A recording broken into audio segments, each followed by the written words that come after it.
Hi, class. Me again, and chock full of nicotine and caffeine and ready to lecture.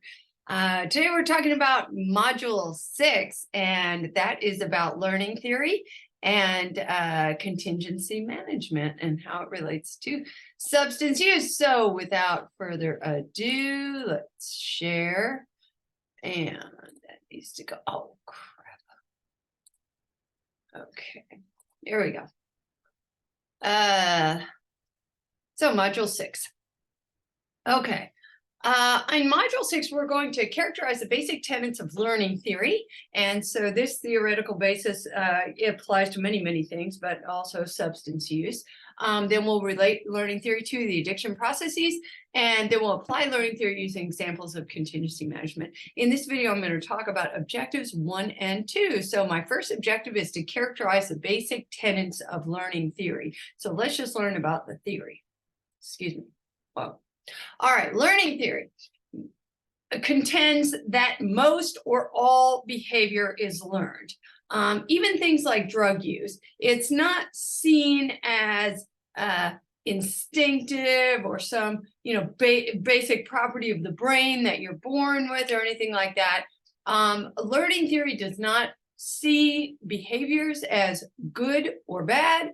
They're just learned. Some behaviors are learned more than others.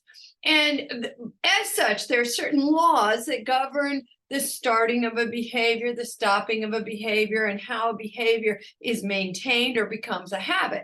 And one extremely important law in the area of learning is the law of effect. And it basically says that the consequence of something makes a huge difference in terms of whether or not you're going to do it again.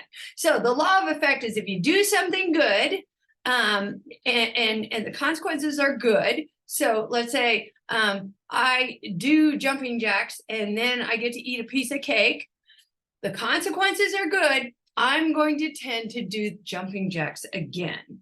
So if I do jumping jacks and I hurt my leg, the opposite happens. I'm going to tend to not do jumping jacks again. So real basic there, reinforcement principle. And we're going to be working with that a lot in this module.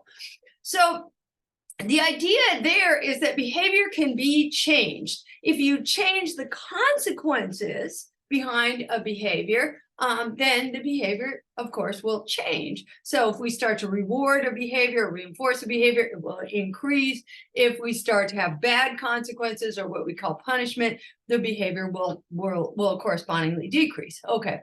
A couple of more things about learning theory. It focuses on overt behavior, things that you can see, things that you can measure. So when we talk about the applications to therapy, you are not going to hear therapists talking about thoughts and feelings and stuff like that, and childhood experiences and traumas. I know that all takes a back seat, okay? It's going to focus on treating the behavior of drug use. One of the really nice things from my perspective about learning theory is that there's a very strong emphasis in research. And there are decades and decades of really good research showing that, in fact, learning theory is applicable to changing behavior in a lot of circumstances, including drug use. And right now, I think, compared to, for example, psychoanalytic theory that we covered in the last module, learning theory has way more evidence. Okay, so let's look at a couple of types of learning. You probably heard this if you took intro psych. Classical conditioning was developed by a guy named Ivan Pavlov, and he was a Russian guy around 1900, 1905. And he said that basically certain kinds of learning happen when you get a stimulus that gets attached to another stimulus. So what's a stimulus? It's something in the environment, and we can attach all kinds of things in the environment to one another. So what Pavlov did is he had a dog, and the dog basically, if you put food in front of its mouth, it would salivate to the food. So it would start like drooling to the food. So he said, let me see if I can attach another stimulus to that food stimulus, which is already one stimulus, and see if I can get the same response of salivation. And so he, of course, then, and if you just look at that box down here, what he did is he attached a bell to the food in the sense that he would ring the bell and then give the food. Now, remember, the food produces salivation. So he rings the bell, he gives the food, and you get salivation. Ring the bell, get the food, get salivation. Ring the bell, get the food, get the salivation. And presumably the dog learns what? Surprise, surprise, that the bell means the food is coming. So he starts to salivate just to the bell. So the question is, well, how does this relate to drug use? Because that doesn't make any sense to me. Well, what happens is that when we're exposed to drugs, so we have drugs here, that is going to cause a craving. It's going to cause a tolerance. And then what happens is that the things around that surrounding or the context of that drug exposure will get attached to that craving and that tolerance. So, for example, let's say I do drugs around my friend Kurt, right, at his house. That's where I do drugs, right? So the drugs, the presence of the drugs alone is going to create craving, tolerance, withdrawal, stuff like that in my system. And that's natural. It's automatic. It's like the food. But then my friend Kurt and his house get attached to that. So that even after, let's say, I stop or I quit using drugs, then I go over to Kurt's house and I go, oh my God, I want some drugs. Okay. So that craving and tolerance can be produced by the people and places by themselves. I hope that makes sense. It's the same as where the bell will produce salivation. People and places are like the bell. Didn't used to produce a craving, but once it got attached to the drug use, it did then create a craving. Okay, so classical conditioning is somewhat important for drug use, but the one that takes the utmost importance is called operant conditioning. And operant conditioning is when a response happens with a consequence. So we do something, for example, I record a lecture, and then the consequence of that is that I get to go outside. Yay. Okay. So my reinforcement is I get to go outside. And of course, we have that with drug use. If you use drugs, you feel good, you get high many times. And so consequently, what happens? You increase your drug use. Okay, so operant conditioning was developed by a guy named B.F. Skinner, and he was an American psychologist. And he basically said behavior increases with reinforcement and decreases with punishment. And others have said this in so many words, and it's basically similar to the law of effect that I talked about earlier, but that was actually proposed by another guy named Thorndike. At any rate, the idea is if you do something, you get reinforced, and then you tend to do it again because you're seeking that kind of reinforcement. If you do something, you get punished, then you don't do it again. Okay. So let's talk a little bit about reinforcement. So Skinner did this thing where he put this rat in this box, and the rat could press a lever. And when the rat pressed a lever, then out of this little tube here came a pellet of food. And so the rat presses the lever, he gets food, so consequently he presses the lever more. So the question is, what are some of the factors that will affect how much he presses the lever and how quickly he learns this and how, basically addicted he gets to pressing that lever? One thing that's really important is the potency of the reinforcer. If it's a food that he doesn't like very much, that's going to be somewhat of a problem, right? Because he's not going to feel like pressing that lever for, food that he doesn't like very much. So that's going to depend to a certain extent on the individual rat. Also, if it's just one crumb of food, it may not be worth pressing the lever all the time for that. Whereas if it's a whole pellet of food, that may be better. So the potency there is important. The other thing is that if the rat is starving, if he's in a state of deprivation, then a pellet of food may actually be really reinforcing. So all of that matters. How reinforcing is that food? And that's going to determine to a certain extent the extent to which he gets, quote unquote, addicted to pressing that lever. So another issue is the immediacy of the reward. If he presses the lever, but the food doesn't come down for another 15 minutes, good luck getting him to learn that contingency that the lever means food, because he may never learn that. And he's going to be unlikely to press the lever very much, because he presses the lever, nothing happens immediately. Okay, so the immediacy of the reinforcer is really, really important. So if someone says, well, I want you to do some jumping jacks, 20 jumping jacks right now, and I'm going to give you $100 right now if you do 20 jumping jacks, you'd be like, heck yeah, I'm doing some jumping jacks. But if somebody says, well, I'm going to give you $100 in 2 weeks if you do the jumping jacks now, you might reconsider. Okay. I want to just emphasize one thing. When you use drugs, much of the time, not for everybody, but much of the time, they're going to have real powerful and real immediate reinforcement. So most drugs are going to act quite immediately in the system, depending upon the mode of administration. But they're also going to have this sort of high or euphoric effect for many people. I mean, some people drink alcohol and get sick. That was not true for me. I drank alcohol and I basically felt good. And it was an immediate, almost immediate feeling from alcohol. Okay, punishment. I want to talk about it a little bit. Though we don't use it a whole lot when it comes to therapy based on learning theory, but it's important to know it because there's a very important drug that does use punishment. It's a consequence that decreases the behavior. So let's say the rat presses the lever and then gets shocked. Very quickly, he's going to stop pressing that lever if he gets shocked every time he presses it. Why in the heck would he press it? Right? Again, the potency and the immediacy are really, really important. So if it's something he barely feels, you know, it's a little pinch or whatever, that's not going to be as effective at getting him to stop the lever. The immediacy, if he gets shocked 3 hours later, he may not connect it to the initial pressing of the lever. So at any rate, there is a drug, and the drug is called antabuse, and that's the trade name of the drug. It's disulfiram.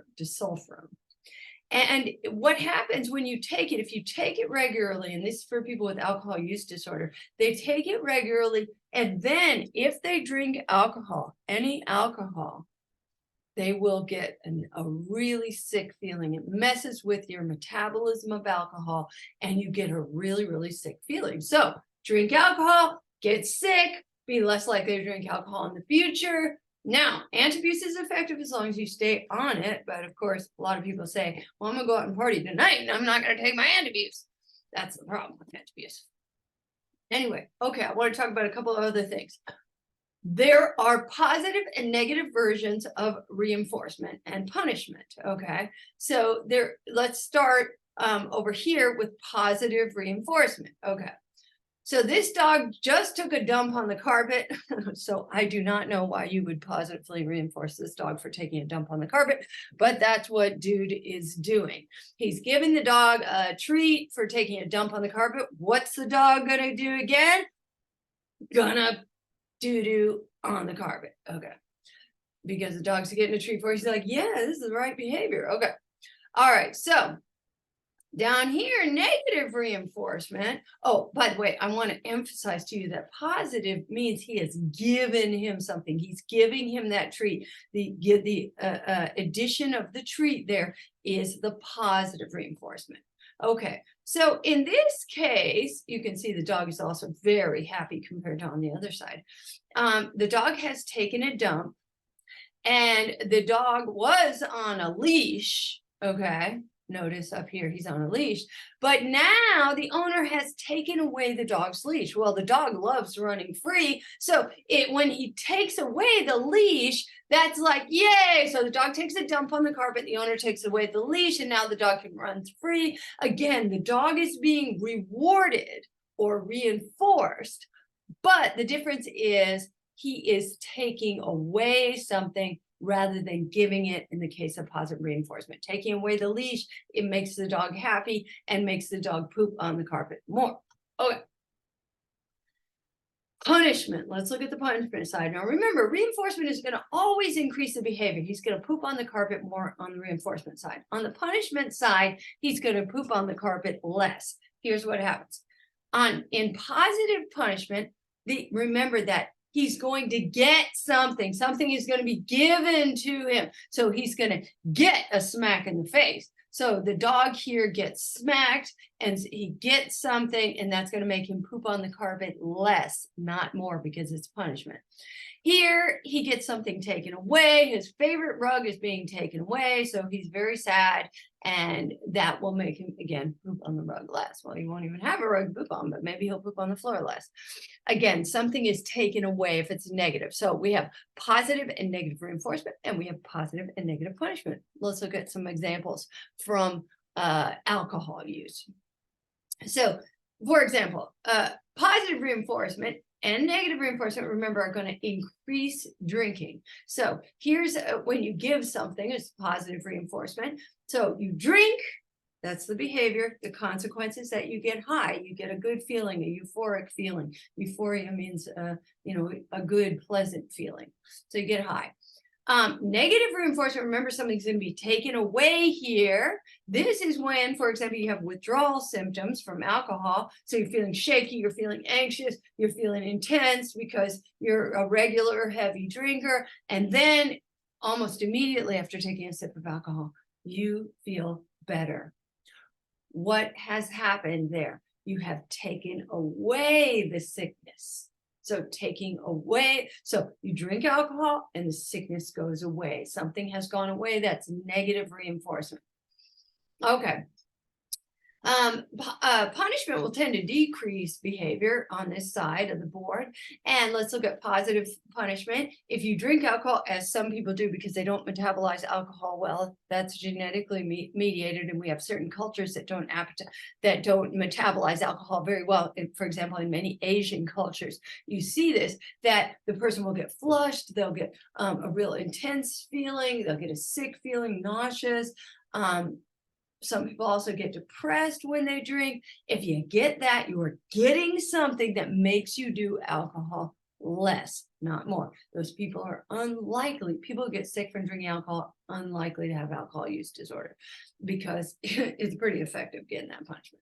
Okay, negative punishment might be something like, you have your girlfriend or boyfriend or other loved one stays away while you're drinking because they don't like you when you're drinking. That is removing something pleasant that may make you drink less. Okay. All right, so I want to talk about one more concept of learning theory, important concept, which is just removing the consequence. So this idea that, let's say we drink and we get high from drinking, and that's always a positive consequence when you feel a euphoric feeling. What if the high just wasn't there and you drank but you didn't feel anything? Would you continue to drink? Probably not, right? And so if we could block that effect, take away the reinforcement, eventually it becomes bland, and what's the point, right? So that process is called extinction. It's the removal of the reinforcer, and what will happen is the behavior will eventually decrease. Let's go back to Pavlov's dog and Skinner's rat. The dog, you can produce a bell, but never give any food. Eventually the dog's going to stop salivating because he's going to learn that the bell doesn't produce food. With the rat, we can get extinction by just having him press the button. He's trying to get food, but then no food ever comes out. And so eventually he will stop pressing. We do use extinction in the case of drug use, sometimes as treatment. Naloxone is a treatment for opioid use. And what it does is it blocks the opioid receptors. It's also used in the case of overdose in the form of what's called Narcan. But it blocks the opioid receptors so that if you were to take opioids when you are on naloxone, it would just be bland. You wouldn't feel it. You wouldn't get any high from it or anything like that. It would just be like you just ate an apple or whatever. Chantix is another drug that does the same thing for nicotine. It blocks these nicotinic receptors that then when you smoke a cigarette or you smoke a vape or whatever, you take your nicotine, it just doesn't do anything. I mean, it just doesn't, it just feels bland. It feels like nothing. It's like not rewarding or whatever. And eventually these treatments do, if people can stay on them, they do help to get off of the drug because you eventually the drug effects will extinguish. Okay. Objective number 2, last objective for this particular module, relate learning theory to addiction processes. So I want to talk first about how learning theory relates to you starting to use a substance.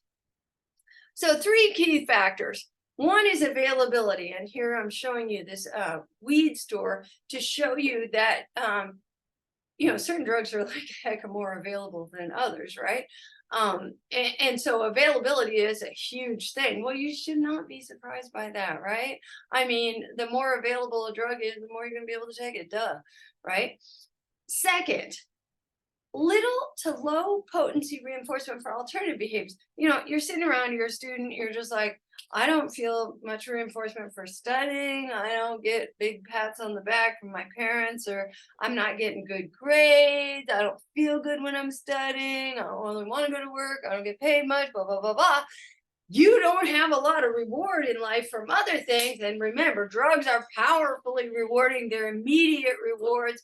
And then when you do drugs, there's a lack of punishment. Now, if the first time you do drugs, you get sick, you get arrested, you get a DUI, I mean, that's if that happens consistently, you're going to be unlikely to do drugs. And when I say drugs, of course, I mean drugs and alcohol. But most of the time, it's infrequent and people get positive reinforcement from doing drugs. Okay, so that's how people get started. Okay, so what happens once you try drugs and you get started? Well, basically, the theory contends that addiction is caused by operant condition. There are reinforcers coming from the drugs and alcohol themselves, and so I've talked about euphoria, or a feeling of a high, getting a good feeling. There are also social variables, right? Drugs are typically done with other people, and so we got all this social stimulation and social gratification that comes from doing drugs. And then finally, there's also negative reinforcement. So the euphoria and social variables are positive reinforcement. There's also negative reinforcement in the case of a person who's having withdrawal, who might feel depressed or anxious because they haven't done the drugs in a while. And now, as soon as they do the drugs, that feeling goes away. And so that would be negative reinforcement. So, there's a combination of reinforcing effects for any given individual, but that's going to drive the addiction. These are basically the 3 types, but I mean, you might have, some in greater amount than others.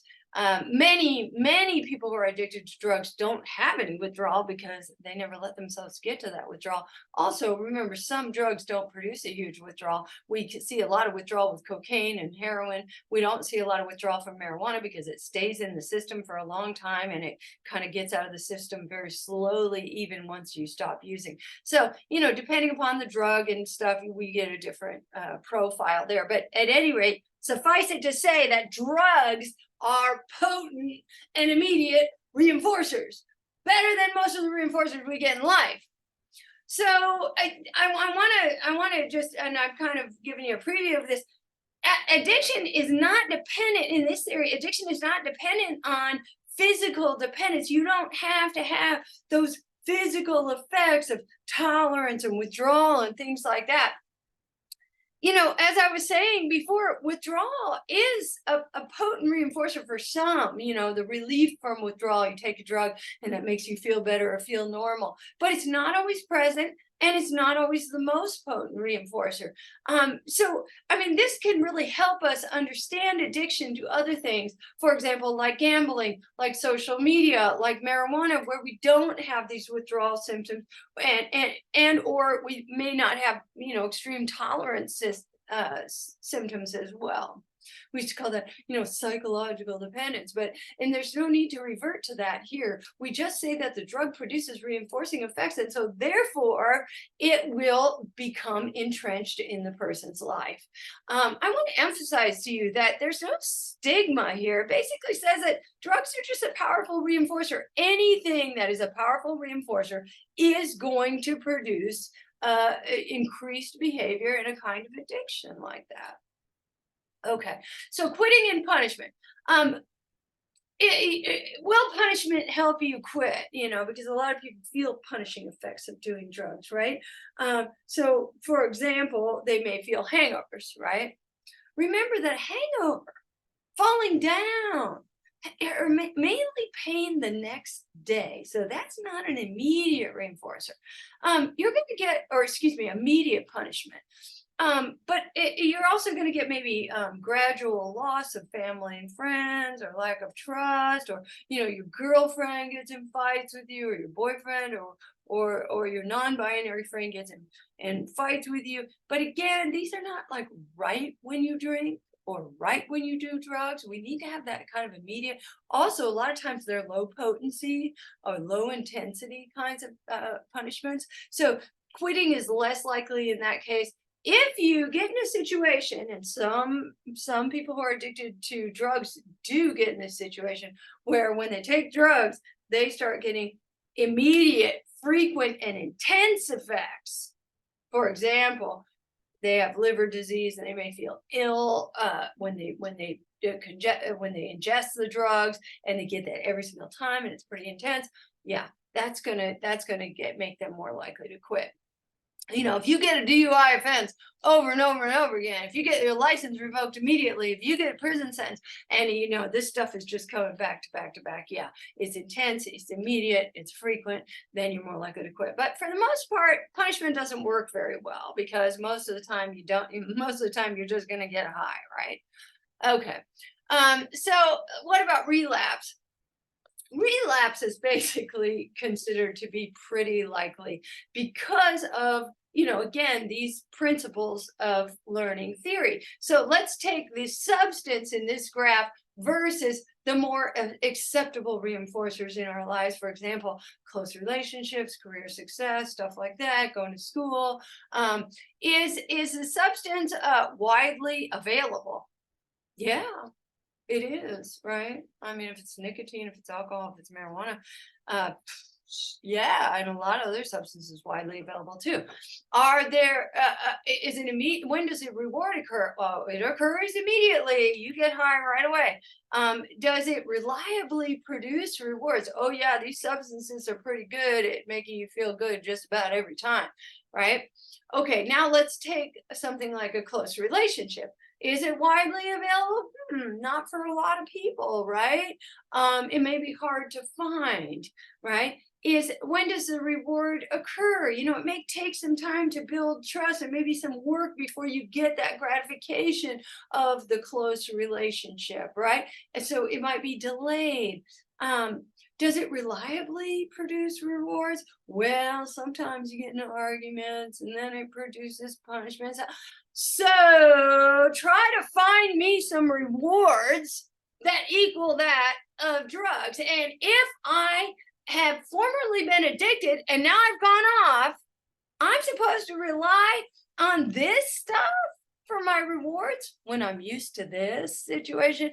A learning theorist would say, yeah, relapse is pretty likely in that situation. So you really need some maintenance to keep you off. Okay, I want to talk about one more thing: delayed discounting. When reinforcers or consequences occur in the future, they lose value. I've already talked about this because I've said that those consequences, to be really effective at changing the behavior, have to be done immediately. Delayed punishment loses its value as well. So, this is why alcohol users are just like, they just poo-poo, like, oh, liver cirrhosis. Oh, no, I'm not going to get cirrhosis. Or they're just like, oh, that's way in the future. Or, a nicotine user might say, oh, lung cancer. Yeah, no. Okay. So that punishment that's going to come way in the future, not a big deal, right? They are delay discounting. They're discounting that delay, right? And that same thing happens when, you say, well, I could get high or I could study for a test. You know what I mean? And studying for a test means eventual rewards in the future. You might get an A in the class. You might graduate from college. But the high, getting high, is right now. It's right now. I'm going to get that reward. And those rewards that are right now are incredibly attractive. Now, the research shows the tendency to discount delays gives you a higher vulnerability to addiction. So some people are really good at waiting for a reward. Some people are really, really good. They're just like, I'm going to save my money right now so I can buy a car in 2 years. And some people are like, I want a new iPhone right now. I got this money in my pocket and it's burning, right? So some people are going to be able to delay gratification. Some people are not delaying gratification very well. Those people who delay gratification very well, who do not do discounting, they are the ones who are less likely to get addicted to drugs. Those people who have that, I got my dollar burning in my pocket. Those people are unlikely or less likely to be invulnerable to addiction. So this is something I've already said. Reward immediacy matters. We got to have that reward right away, and drugs do that. And so we're very susceptible. What ultimately the real message in this is that drug use is not a surprising thing. It's not a bad thing. It's not an immoral thing. It is a natural process whereby we become attached to things that have big rewards that come immediately. And some people get attached more than others, but basically what we do is we learn what to do in life because it produces rewards. And it just so happens that drugs have been manufactured, and perhaps social media has been manufactured, and gambling has been manufactured, and junk food has been manufactured to give us that big immediate reward that is going to satisfy. And what are we going to do? We're going to do it again. You guys have a great day, and I'll see you next time.